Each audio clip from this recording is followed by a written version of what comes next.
नमस्कार। वैदिक एस्ट्रो केंद्र में आपका हार्दिक स्वागत है।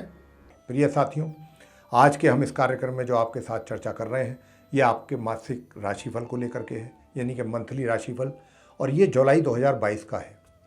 और अभी जो हम विशेष रूप से चर्चा आपके साथ करेंगे ये करेंगे मीन लगन राशि के जातकों के विषय में। और जब राशिफल की बात चल रही है तो यहाँ पर यह भी आपको बता देते हैं कि ये जो राशिफल है पूर्ण रूप से लगन राशि पर आधारित है, चंद्र राशि पर आधारित नहीं है। और आप मेरे बराबर में चार्ट देख पा रहे होंगे प्रिय साथियों, ये भी मीन लगन राशि के जातकों का ही चार्ट है।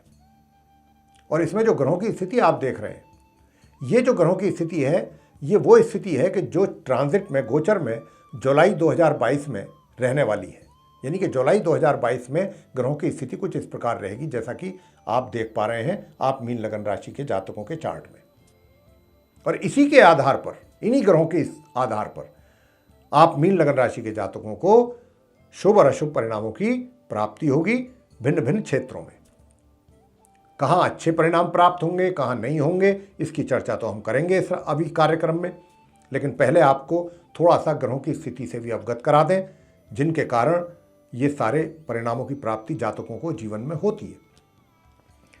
और ये ही वो ग्रह हैं जो जीवन में जातकों को सफलता का मुंह दिखाते हैं या असफलता का दिखाते हैं। हर चीज इन ग्रहों के कारण ही मिलती है। जीवन से जुड़े हुए हमारे जो भी सुख हैं, जो भी दुख हैं, वो सब इन ग्रहों के कारण है। जैसी ग्रहों की स्थिति अच्छी होगी जहां जहां वहां हमको अच्छे परिणाम प्राप्त हो जाएंगे उस क्षेत्र में। जहां जहां ग्रहों की स्थिति खराब होगी वहां उस क्षेत्र से संबंधित हमको रिजल्ट्स खराब प्राप्त होंगे। उसके लिए हमको दुखी होना पड़ेगा। ये स्थिति है। तो आइए पहले हम ग्रहों की स्थिति से आपको अवगत करा देते हैं संक्षिप्त में। सबसे पहले हम बात करेंगे जहां केतु बैठे हैं 7 नंबर पे। आप देख रहे हैं ये अष्टम भाव है, 8th हाउस है। और 7 नंबर का मतलब होता है कि तुला राशि के स्वामी शुक्रदेव होते हैं। और शुक्रदेव केतु के मित्र हैं, तो केतु अपनी मित्र राशि तुला राशि में बैठे हैं यहाँ अष्टम भाव में। और पूरे महीने ये इसी प्रकार बैठे रहेंगे। अब आते हैं शनिदेव पर। शनि जहाँ बैठे हैं 11 नंबर लिखा है। और 11 नंबर की राशि होती है कुंभ राशि। शनि कुंभ राशि के ही स्वामी है, ये इनकी अपनी राशि है। और वो अपनी ही राशि में बैठे हैं 12th हाउस यानी कि द्वादश भाव में। लेकिन करंटली वर्तमान में ये उल्टी चाल चल रहे हैं, वक्री स्थिति में। और ये 12 जुलाई को यहाँ से अपना राशि का परिवर्तन करेंगे। यहाँ से निकलेंगे, ये निकलेंगे जरूर, जाएंगे अपनी राशि में। दूसरी जो राशि है इनकी अपनी मकर राशि, उसमें जाएंगे। अब आप कहेंगे मकर राशि कहाँ पर है? मकर राशि है जहाँ 10 नंबर लिखा हुआ है, यानी कि वो 11th हाउस है, एकादश भाव। तो शनि 12 जुलाई को यहाँ मकर राशि 11th हाउस में आ जाएंगे और पूरे महीने फिर ये यहीं रहेंगे 10 नंबर जहाँ लिखा है, अपनी मकर राशि में। आगे बात करेंगे गुरु बृहस्पति की। गुरु बृहस्पति जहाँ बैठे हैं वहाँ 12 नंबर लिखा हुआ है। और प्रिय साथियों, जैसा मैंने कहा कि ये मीन लगन राशि के जातकों की चर्चा हो रही है मासिक राशिफल जुलाई 2022 की। अब क्योंकि मीन राशि और 12 नंबर, और 12 नंबर का मतलब मीन राशि, और मीन राशि के स्वामी स्वयं होते हैं गुरु बृहस्पति। और गुरु बृहस्पति अपनी मीन राशि में यहाँ पर बैठे हुए हैं अपने लगन भाव में, 1st हाउस में। ये बड़ा सुंदर राजयोग इन्होंने बना दिया है आप मीन लगन राशि के जातकों में के लिए। ये इस चार्ट में बहुत सुंदर राजयोग, बहुत बड़ा राजयोग कहलाता है ये। तो ये यहाँ पर बैठे हैं, लेकिन महीने के अंत में जाकर के ये जो हैं वक्री हो जाएंगे, उल्टी चाल चलना आरंभ करेंगे 28 जुलाई को। लेकिन राशि परिवर्तन नहीं करेंगे, पूरे महीने रहेंगे ये यहीं पर, इसी घर में, लगन भाव में। आगे बात करेंगे राहु और मंगल जहाँ बैठे देख रहे हैं, जहाँ 1 नंबर लिखा है। 1 नंबर का मतलब होता है मेष राशि। मेष राशि के स्वामी हैं मंगल। और मंगल अपनी मार्गी और उदय अवस्था में बड़ी अच्छी मजबूत स्थिति में है, अपनी मेष राशि में 2nd हाउस में बैठे हुए हैं, द्वितीय भाव में। ये तो इनकी स्थिति बहुत अच्छी है, लेकिन दुविधा इस बात की है, समस्या ये है कि ये अपने परम शत्रु राहु ग्रह के साथ बैठे हुए हैं। राहु का साथ इनको मिला हुआ है, जो कि हमारे एस्ट्रोलॉजी में इसको बिल्कुल अशुभ माना गया है। और जिस जातक की कुंडली में ये योग बन जाता है, जिस घर में भी, उससे संबंधित उसको बहुत अशुभ परिणामों का सामना जीवन में करना पड़ता है, बहुत अशुभ परिणाम प्राप्त होते हैं। यहाँ पर जैसा कि हम आपको ट्रांजिट में भी दिखा रहे हैं, मीन लगन में द्वितीय भाव में। हालांकि इससे संबंधित भी अशुभ परिणामों की प्राप्ति जरूर होगी जब तक ये योग बना हुआ है। लेकिन यहाँ पर हम साथ में आपको ये भी बताना चाहेंगे प्रिय साथियों कि ये बात तो हमने बता दी जो सच्चाई है, लेकिन साथ में ये भी कहेंगे कि आपको यहाँ पर इस बात को सुन के घबराने की, चिंतित होने की, परेशान होने की दूर तक भी आवश्यकता नहीं है। क्यों नहीं है? क्योंकि राशिफल के अंत में हम देने जा रहे हैं आपको बहुत छोटे छोटे, अचूक, सरल और आसान उपाय। अगर आपने वो पूरे दिल और श्रद्धा के साथ किए पूरे महीने, तो निश्चित रूप से मैं कह सकता हूं कि आपको उन परेशानियों से छुटकारा मिल जाएगा। और ये राहु और मंगल अपना राशि परिवर्तन भी नहीं करेंगे, ये इसी द्वितीय भाव, सेकंड हाउस में बने रहेंगे पूरे महीने, पूरे जुलाई। आगे बात करते हैं शुक्र ग्रह की। शुक्र जहां पर 2 लिखा हुआ है वहां बैठे हुए हैं, और ये थर्ड हाउस है, तृतीय भाव। अब 2 नंबर का मतलब होता है कि वृषभ राशि। वृषभ राशि के स्वामी स्वयं शुक्रदेव हैं, टॉरस साइन के स्वामी, लॉर्ड। और शुक्र भी अपनी राशि वृषभ में बैठे हैं, थर्ड हाउस में। हालांकि ये अच्छी बात है, अपने घर में बैठे हैं, अपनी राशि में बैठे हैं, लेकिन 13 जुलाई को ये अपना राशि परिवर्तन करेंगे। और 13 जुलाई को ये यहाँ से निकलेंगे तो कहाँ जाएंगे? अपनी मित्र राशि मिथुन में। और मित्र राशि मिथुन इनकी कहाँ है? जहाँ 3 नंबर लिखा देख रहे हैं आप। और 3 नंबर जो है ये 4th हाउस है, जहाँ 3 नंबर लिखा हुआ है ये 4th हाउस में है, चतुर्थ भाव। और 3 नंबर के स्वामी होते हैं मिथुन राशि के बुध, तो बुध और सूर्य वहाँ पर बैठे हुए हैं 4th हाउस में। तो शुक्र जो है 13 जुलाई को 3rd हाउस से निकल के, अपनी वृषभ राशि से निकल के 4th हाउस में चले जाएंगे, अपनी मित्र राशि मिथुन में, सूर्य बुध के पास। और बुध की बात कर लेते हैं। बुध भी 2 जुलाई को ही यहां आएंगे चतुर्थ भाव में सूर्य के साथ। वो भी इससे पहले शुक्र के साथ ही होंगे, जहां पर 2 लिखा हुआ है, जहां शुक्र बैठे देख रहे हैं आप। तो 2 जुलाई को पहले बुध आएंगे यहां सूर्य के पास, अपने घर में, अपनी राशि मिथुन में। और 13 जुलाई को पीछे पीछे फिर शुक्र भी आ जाएंगे यहाँ। लेकिन बुध जो है 2 जुलाई को यहाँ आने के बाद सूर्य के पास 5 जुलाई को ये अस्त हो जाएंगे पूर्व में, इनकी स्थिति कमजोर हो जाएगी। और उसके बाद फिर ये 16 तारीख को सूर्य और बुध दोनों यहाँ से अपना राशि परिवर्तन करेंगे और जाएंगे ये कर्क राशि में। कर्क राशि कहाँ है? जहाँ 4 लिखा हुआ है। और 4 का मतलब होता है कर्क राशि, और कर्क राशि के लॉर्ड हैं चंद्रमा, मून। और ये 4 जहाँ लिखा हुआ है ये 5th हाउस है, पंचम भाव। तो बुध और सूर्य दोनों 16 जुलाई को यहाँ कर्क राशि में आ जाएंगे 5th हाउस में, राशि परिवर्तन करके। और 29 जुलाई को फिर इसी पंचम भाव में बुध जो है वो पश्चिम में उदय होंगे, तब जाकर के उनकी पोजीशन कुछ बेहतर होगी। लेकिन फिर क्या होगा? महीने के बिल्कुल अंतिम दिन, अंतिम तारीख 31 जुलाई को बुध यहाँ से भी निकलेंगे अपनी शत्रु राशि चंद्रमा के घर से, कर्क राशि से, और निकल करके जाएंगे ये सिंह राशि में। सिंह राशि कहाँ है? जहाँ 5 लिखा है, 6ठे भाव में। और सिंह राशि के स्वामी सूर्यदेव हैं, और सूर्य को अपना मित्र मानते हैं बुध। तो मित्र राशि सिंह में चले जाएंगे 31 जुलाई को। तो ये ग्रहों की स्थिति जुलाई 2022 में आप मीन लगन राशि के जातकों के चार्ट में बनेगी। इसी के आधार पर आपको अलग अलग फील्ड्स में अच्छे बुरे परिणामों का सामना करना पड़ेगा, जिसकी चर्चा अब हम आपसे करने जा रहे हैं। सबसे पहले करेंगे चर्चा आपके करियर को लेकर, विशेष रूप से करियर होता है। पहले करियर कैसा रहेगा ये देखेंगे, ये जानेंगे। तो देखिए साथियों, आपको बताना चाहते हैं करियर आपका अच्छा रहेगा। करियर में आपको किसी प्रकार की कोई समस्या इस पूरे महीने आने वाली नहीं है। बहुत स्मूथ रहेगा करियर आपका, आसानी से रहेगा, और आप अपने कार्यों में सफल होते रहेंगे, और सफल भी होते रहेंगे, और आगे की ओर भी अग्रसर होते रहेंगे, प्रगति करते रहेंगे अपने कार्यों में। धीरे धीरे आप चलते रहेंगे आगे। यानी कि कोई भी किसी तरीके की निराशा, हताशा, बाधा, चैलेंज कोई आपको ऐसा कोई फेस करना पड़े इस महीने, इस बात की संभावना बहुत ना के बराबर है, ना के बराबर।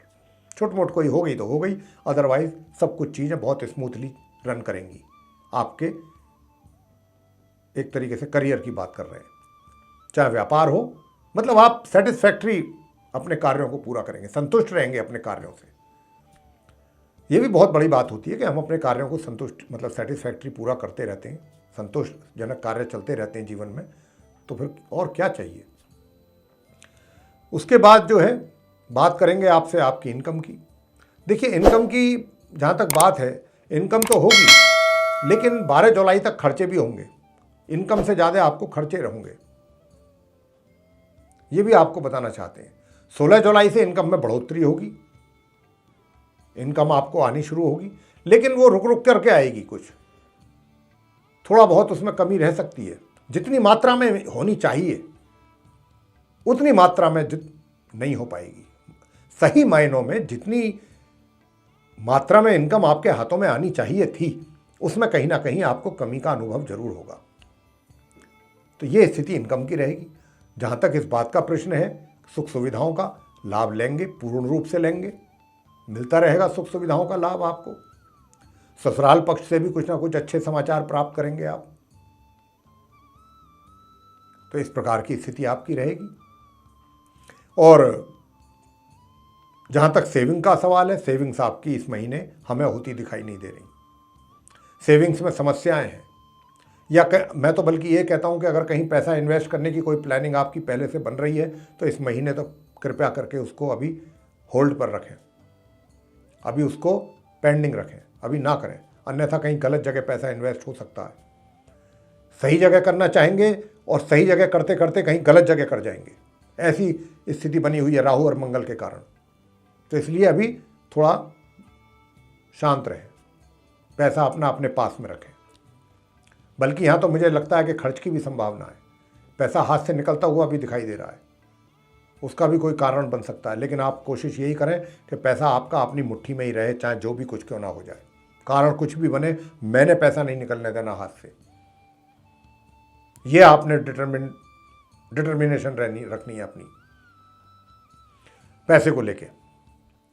जो भी आपका जमा किया हुआ पूंजी है उसमें से आपको नहीं टच करना, क्योंकि योग पूरा बना हुआ है निकलने का, एक साथ पैसा बाहर, और ये बीमारी के चक्कर में भी निकल सकता है।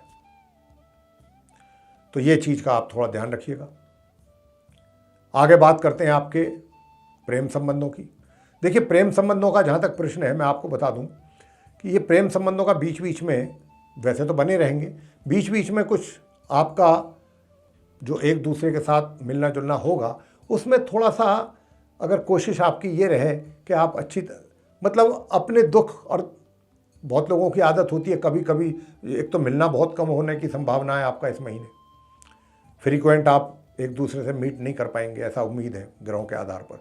और अगर मिले भी, उसमें भी आपने अपने दुखड़े रोने शुरू कर दिए, मैं इतना परेशान चल रहा हूँ, मैं ये कर रहा हूँ, मैं वो कर रहा हूँ, तो मिलने का मज़ा ख़त्म हो गया। तो मेरा आपसे यहाँ पर यही निवेदन है कि अगर आप मिलते भी हैं तो उस मोमेंट्स को एंजॉय करें, बस इस बात का ज़रूर ध्यान रखें। और यूँ तो देखिए, विवाह का भी योग बनेगा बीच में, लेकिन थोड़ा कम टाइम के लिए है, कच्चा है, अगर विवाह की प्लानिंग है तो इस प्रकार का आपका रहेगा। जहाँ तक वैवाहिक संबंधों का प्रश्न आता है, तो देखिए, वैवाहिक संबंध भी आपके सही रहेंगे, अच्छे रहेंगे, वैवाहिक सुखों का आनंद आप लेते रहेंगे, भरपूर मात्रा में ना सही, लेकिन फिर भी सामान्य ढंग से आपके वैवाहिक सुख चलते रहेंगे, उसमें मुझे कोई कमी ज़्यादा विशेष नज़र नहीं आती इस महीने। पारिवारिक सुख, भाई पारिवारिक सुखों में तो भाई लेकर के समस्या बनती नजर आ रही है। हालांकि एक पक्ष तो चाहेगा कि बात ना बिगड़े, लेकिन दूसरा पक्ष थोड़ा अड़ियल रवैया अपना सकता है, अब उसमें आप भी हो सकते हैं। और मुझे तो आप ही के ऊपर ज़्यादा डाउट है, क्योंकि राहु मंगल की स्थिति तो आप ही के ग्रह में है ना, आप ही के घर में है। तो यहाँ पर आप ही की तरफ से आप देखिए, एक तो थोड़ा सा स्पष्टवादी ज़्यादा ना रहे, बहुत स्ट्रेट फॉरवर्ड ना रहे, बोलते समय संयम बरतें, सोच समझ करके बात करें, जो भी बात करें। और मैं तो कहता हूं कि जब पता है कि ग्रहों की ऐसी स्थिति है, ग्रह सपोर्ट नहीं कर रहे हैं, तो शांति रहना ज़्यादा अच्छा होता है। और शांत में भी अगर कोई आपके ऊपर कोई झूठा आक्षेप भी लगा रहा है तो उसको भी सुन लो, क्योंकि ये सब ग्रहों का खेल है। जैसे ग्रह की स्थिति ठीक होगी, वो भी चीज़ें अपने ऑटोमेटिकली सही हो जाएंगी, आपको करने की कोई ज़रूरत नहीं पड़ेगी। तो ये थोड़ा समय का खेल है, इसमें आपको थोड़ा सा संयम बरतना चाहिए। शिक्षा की बात करें, छात्रों की मिले जुले परिणामों का है, लेकिन अगर थोड़ी सी भी आपने पढ़ाई की ओर ध्यान दिया और गंभीरता से लिया तो परिणामों में बहुत अच्छे आपको परिणामों की प्राप्ति हो सकती है। ये मैं बता रहा हूं, बहुत अच्छे परिणाम प्राप्त कर पाएंगे अगर आपने थोड़ा भी गंभीरता से अपनी एजुकेशन को लिया। संतान के विषय में भी यही कहना चाहता हूं कि अगर संतान, माता पिता से भी कहना चाहता हूं कि अपनी संतान का हो सके जहां तक सही ढंग से मार्गदर्शन करने की कोशिश करें, उनके ऊपर ज़्यादा प्रेशर बिल्डअप ना करें, और जहां तक हो सके उनको कोशिश करें थोड़ा सा एक तरीके से फ्री हैंड देने की, ज़्यादा भी फ्री हैंड नहीं, थोड़ा सा फ्री हैंड। और उनको नोटिस करें, ऑब्जर्व करें कि जो आपने उनका मार्गदर्शन किया क्या वाकई वो उसको फॉलो कर रहे हैं, और करेंगे वो और अगर उन्होंने किया आपके मुताबिक तो रिजल्ट्स भी आपके मुताबिक आ जाएंगे। अच्छे रिजल्ट दे जाएगी आपकी संतान आपको, उससे आप सेटिस्फाई होंगे। स्वास्थ्य की बात कर लेते हैं। स्वास्थ्य आपका अच्छा रहेगा, पूरे माह अच्छा रहेगा स्वास्थ्य। बीच बीच में थोड़ी बहुत 12 जुलाई तक गड़बड़ हो सकती है, 12 जुलाई तक, 1 जुलाई से बीच बीच में, कोई विशेष नहीं, थोड़ी बहुत गड़बड़ हुई, थोड़ा दवा दारू हुआ, थोड़ा प्रिकॉशंस ली, ठीक हो गए। 12 जुलाई के बाद बिल्कुल सामान्य स्वास्थ्य रहेगा, कोई दिक्कत नहीं। अंत में आ जाते हैं अब उपायों के ऊपर। कौन से वो उपाय करने हैं कि जिनसे आपके पारिवारिक संबंध भी ना बिगड़ें, आपके धन की स्थिति भी खराब ना हो, आपका जो जमा किया हुआ पूंजी है वो आपकी खर्च ना हो बीमारी में, हारी में या किसी और चीज़ में। उसके लिए क्या करना है? आपके बुजुर्गों का आशीर्वाद आपको मिलता रहे। इन सब चीज़ों के लिए आपको सिर्फ और सिर्फ छोटे छोटे 2 उपाय करें। देखिए, अगर हो सके तो एक तो आप कुष्ठ आश्रम में खीर और पूरी अगर खिला सकें बुधवार के दिन जाकर के कुष्ठ रोगियों को, तो बहुत ही अच्छा उपाय है ये। अगर करने में सक्षम है तो जरूर करें। और अगर आप नहीं है सक्षम करने में, आप सोचते हैं भाई मैं तो नहीं कर सकता ये चीज़, ठीक है, नहीं कर सकते, कोई बात नहीं। फिर आप एक काम कीजिए, दूसरा कार्य ये है, दूसरा उपाय ये है कि आप दुर्गा सूक्तम का पाठ करें।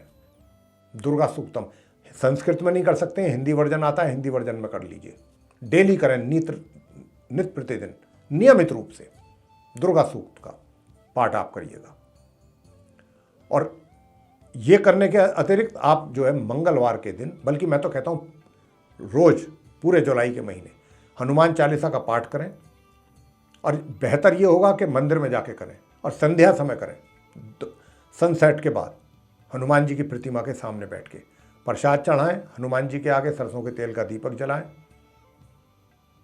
और वहीं पर बैठ करके अगर राम रक्षा स्तोत्र भी कर सकें तो बात ही क्या है, बहुत ही सुंदर रिजल्ट मिलेंगे आपको हनुमान चालीसा के साथ साथ। तो बस ये उपाय आप कर लें, देखिए आपको सारे कष्ट दूर हो जाएंगे आपके। तो ये था आप मीन लगन राशि के जातकों का माह जुलाई 2022 का राशिफल। प्रिय साथियों, आपको पसंद आया है तो इसको लाइक करना ना भूलें, साथ ही इस चैनल को भी सब्सक्राइब जरूर कर लें।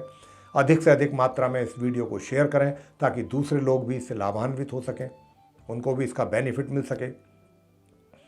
और यदि आप ये चाहते हैं कि आप आने वाले दिनों में जो भी हमारे वैदिक एस्ट्रोलॉजी को लेकर के भिन्न भिन्न विषयों पर वीडियोस बनने हैं, उनकी नोटिफिकेशन और वे वीडियोस आप तक डायरेक्ट पहुंचें, तो फिर आप जो बेल आइकन देख रहे हैं आप इसको पुश कर दें। इसी के साथ बहुत बहुत धन्यवाद। जय माता दी।